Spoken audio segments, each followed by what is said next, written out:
semua pihak, mulai dari NGO, mulai dari akademisi, Dinas Kelautan dan Perikanan, pengawasan dan lain-lain, masuk di dalam ruang ini semuanya agar bisa mendiskusikan apa hal-hal terbaik yang bisa dilakukan untuk perikanan berkelanjutan.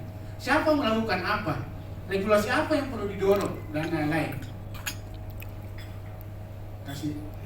Kawan-kawan pada saat diskusi itu mulai menyasar semua aspek-aspek yang penting bagi perikanan berkelanjutan. Setidaknya ada 5 hal yang penting saat itu yang mengemuka di diskusi kita. Yang pertama terkait dengan rantai pasok dan rantai nilai. Ini hal penting yang perlu diperkuat kalau perikanan berkelanjutan mau didorong. Yang kedua, pemberdayaan ekonomi dan bisnis perikanan.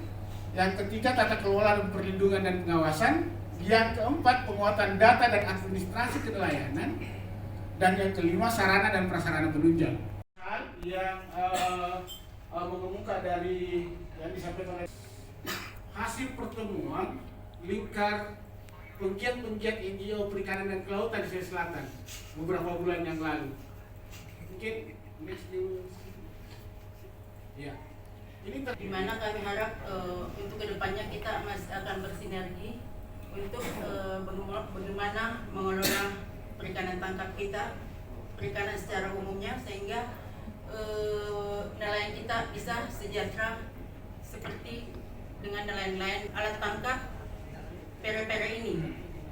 Mungkin itu sementara regulasinya sementara didiskusikan apa yang terbaik, karena ternyata alat pere-pere ini tidak masuk dalam 10 jenis alat tangkap. Pertama, aspek penangkapan yang sangat jor-joran oleh masyarakat. Kedua, aspek penangkapan ikan yang tidak ramah lingkungan. Ketiga, aspek pencemaran lingkungan yang terlupakan. Kemarin saya ngomong giling sama Dinas Kelautan dan Perikanan. 0,12 mil itu pengawasan pemanfaatan laut itu ada pada Dinas Kelautan dan Perikanan. Sementara sampah-sampah yang ada di laut mereka tidak mau tahu. Nah, kami berharapnya pemanfaatan laut 0 sampai 12 mil itu sampah pun mereka harus bertanggung jawab. Dari Koramil 01 Juntana. Satu tambahan buat rekan-rekan dari YKL, ini masalah buka tutupnya gurita yang di Langkai sama Lanjukang. Mungkin bisa ditentukan, mungkin bisa disampaikan juga ke nelayan-nelayan terdekat. Pada saat dibuka, mungkin dibatasi untuk penangkapannya. Iya. Contohnya mungkin berat gurita. Kebanyakan nelayan-nelayan menangkap itu biar cicitnya ditangkap. Iya. Pada saat dilempar umpan itu biar gurita kecil ikut memakan umpan gurita. Kalau bisa pada saat bukanya ini disampaikan ke nelayan dibatasi untuk bukaan, untuk kapasitas penangkapannya bobotnya dibatasi. Itu Alfonsius selaku komandan kapal dan sekaligus dan pospol daerah Kecamatan Sengkarang, wilayah Sengkarang. Saya baru-baru tanggal 28 September terima laporan dari Pak Sarul ya, Pak Fahri. Pak Fahri sama Pak Angkanya. Saya terima WA, itu ada kejadian di Langkai. Nah, kebetulan wilayah konservasi yang sementara kita laksanakan. Rupanya ini pencarian mereka ini bukan di wilayah kami, jadi orang-orang dari Pangkep, termasuk Kapokosan, daerah-daerah pulau-pulau terkecil. Ada juga dari pulau kami, tapi begitu saya terima laporan, saya langsung turun dan saya berikan sosialisasi. Ada berapa FAO itu sudah mencanangkan namanya kode etik perikanan bertanggung jawab. Itu sejak tahun 95. Nah, intinya perikanan bertanggung jawab itu adalah tidak lain adalah perikanan berkelanjutan.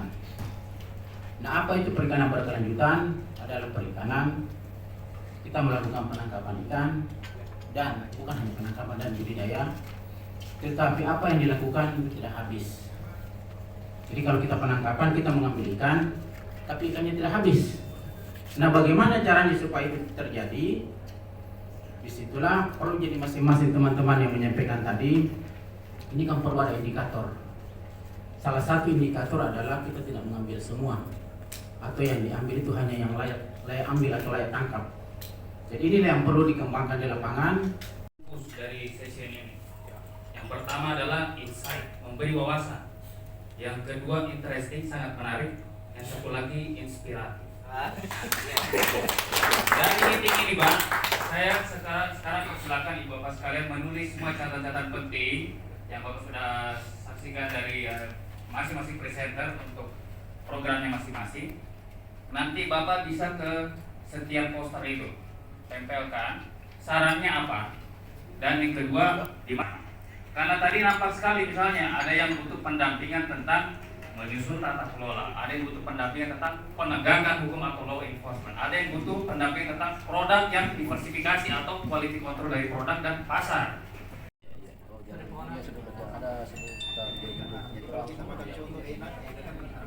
Rencana kita mau adakan rapat juga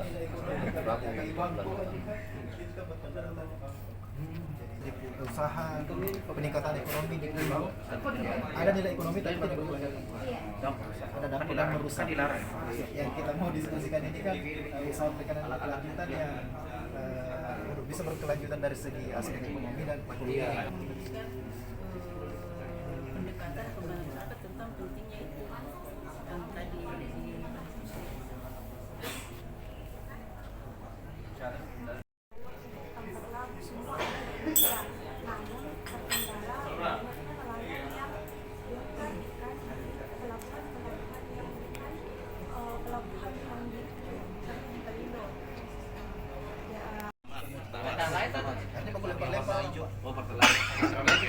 komoditasasi bisnis perikanan berkelanjutan, ada komoditas produk yang kemarin